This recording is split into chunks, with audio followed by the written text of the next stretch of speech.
Welcome to this explainer. Today, we're going to unpack exactly how to stop freezing up and start speaking English naturally. Look, if you've ever felt completely confident while listening to native speakers, only to have your brain just totally shut down the second you try to reply, yeah, you're in exactly the right place.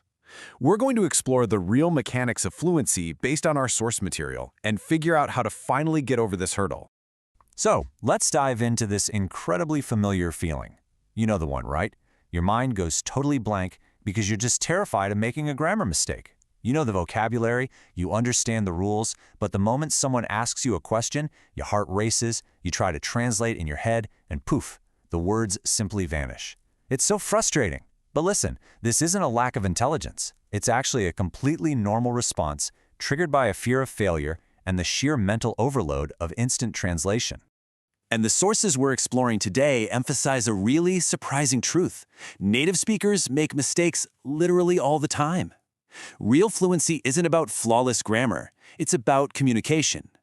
Every single time you make a mistake, you're learning something new. Your errors aren't a sign of failure at all. They are the exact growing pains you need to build real, lasting language skills. So that brings us to Section 1, Mindset over Perfect Grammar. Let's see how your mindset is the actual foundation here.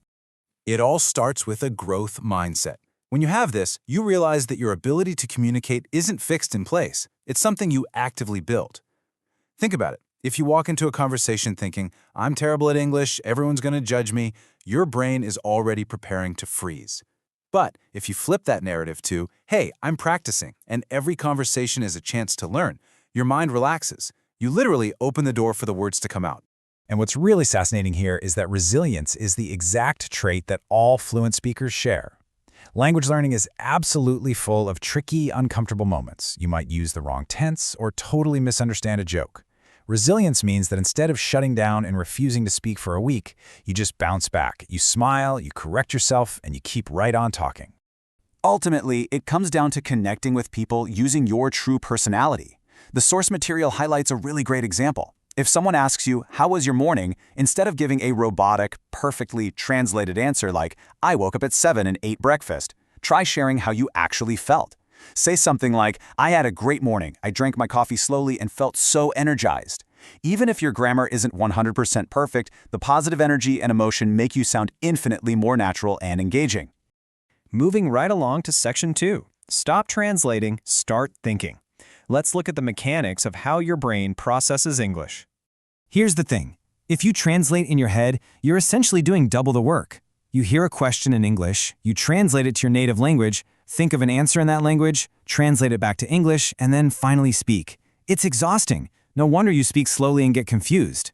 But if you start directly thinking in simple English, just bypassing your native language entirely, the words begin to flow so much more naturally. So how do you actually train your brain to do this? Well, you can train it to think in English by simply describing your daily actions out loud to yourself. Seriously, when you're alone, narrate your life in simple English sentences. Tell yourself, I am making coffee, or I am putting on my shoes. This removes all the pressure of an audience and forces your brain to directly connect the physical action with the English words, totally skipping that clunky translation phase.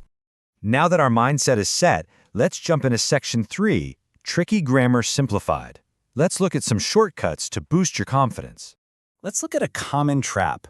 There's a big difference between an external expectation and a personal intention. For instance, if you say, I was supposed to meet my friend, it sounds like there was a strict plan or rule from the outside that failed. But if you say, I meant to call you, it communicates a personal intention. It was your own plan that you simply forgot or missed. Understanding this tiny little nuance instantly makes your English sound so much more natural and precise. It's also fascinating how easily we can break down the confusing trio of be, been, and being into digestible everyday uses. These three little words trip up literally millions of learners. So be is the base form, used with words like will, can, or should, like I want to be fluent. Been is the past participle, which deals with past experiences. And being is the continuous form, dealing with what's happening right now. To put that into perspective, been connects to past experiences that might continue into the present, like I have been to Paris or I have been working hard. On the flip side, being describes a temporary behavior happening right in this exact moment. If you say you are being lazy, You aren't saying they're always a lazy person. You're just saying that for today, right now, they're acting lazy. Make sense? Okay, let's dive into Section 4, the power of shadowing. This is one of the most powerful active methods you can use. This technique trains your ears and your mouth to work together.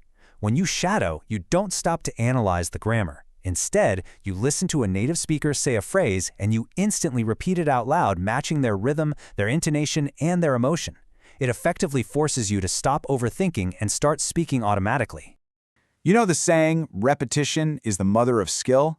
By listening and repeating native speakers out loud, you build the physical muscle memory required for natural, confident communication. Your mouth literally needs to get used to the physical shapes and sounds of English words. Just like an athlete practices a golf swing until they don't have to think about it anymore, shadowing allows you to speak without mentally checking a grammar rulebook first. And that brings us to our final part, Section 5, your daily fluency blueprint.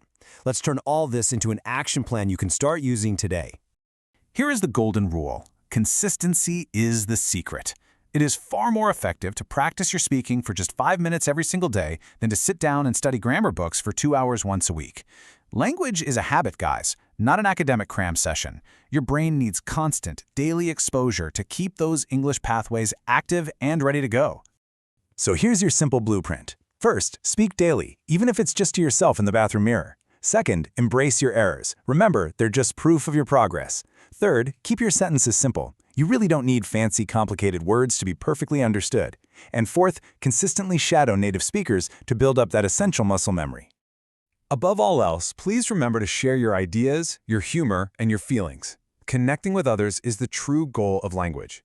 When you focus entirely on communicating your message rather than having a flawless vocabulary, your anxiety drops significantly. People don't care about your misplaced prepositions, they just care about what you are trying to tell them. As we wrap up this explainer, I want to leave you with a challenge to kickstart your journey. Will you take just 5 minutes today to speak English out loud and claim your confidence? Go ahead and narrate your day, shadow a video online, or honestly, just talk to your pet. The path to fluency starts with deciding that your voice is worth hearing, mistakes and all. So, what are you waiting for?